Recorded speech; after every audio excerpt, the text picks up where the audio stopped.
Salamat po sa magandang kalusugan. Thank you, Lord God, sa magandang relasyon sa pamilya. Yun po yung mga bagay na hindi nabibili, Lord, ng amin pong, sa mga buhay po namin, ikaw lang ang nakakapagbigay. No? Lord, salamat sa peace of mind. Salamat nakakatulog kami sa gabi. Salamat, Panginoon, ang mga mahal po namin sa buhay ay okay. Lord, salamat po. At Panginoon, yun pong dinideklara ko po sa kanila pong kaarawan. Lord, kung ano man po yung pinakamalalim pa na desire sa puso nila, ikaw lang po ang magbibigay ng hindi kayamanan, hindi ang tao, kundi ikaw lang po ang makapagbibigay nun. Salamat po. I speak blessing kay Sister Shoni, kay Brother June, Panginoon, sa kanila pong mga kalusugan. Maging kay God. Thank you, Lord God. Salamat, Panginoon, sa kabataang ito. Salamat, Panginoon, dahil gagamitin mo po siya, Lord, sa inyo pong kaharian. Kung nasaan man po siya. Thank you, Lord. We honor you. We bless you in Jesus' name. Amen. Amen. To you, keep on. Birthday to you. Happy birthday, happy birthday. Kita mo kasi. Lechong baka.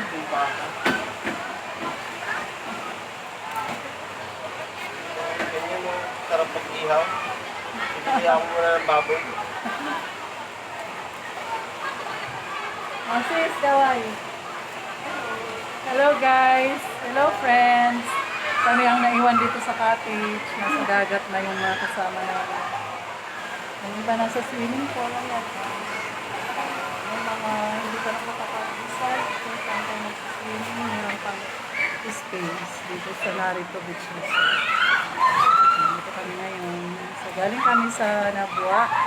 Nag-attend kami ng Sunday Resurrection Service dito sa CIF Balatang, sa Laganap ng church namin. Then, punta na kami dito sa Narito Beach Resort. Mamaya po magkakaroon kami ng water baptism dun sa dapat. Hello friends. So, nandun na si Mama sa pool. Si Mama naman nandun na sa dagat. Bituan ko na sila.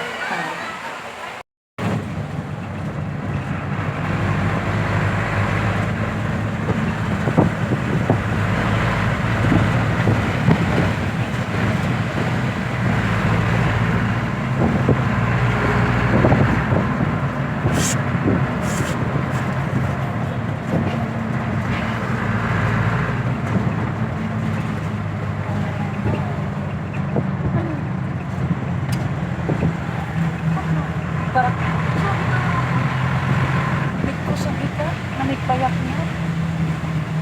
Ano ba tayo nagpuporma? Ano nga pa siya nagsama?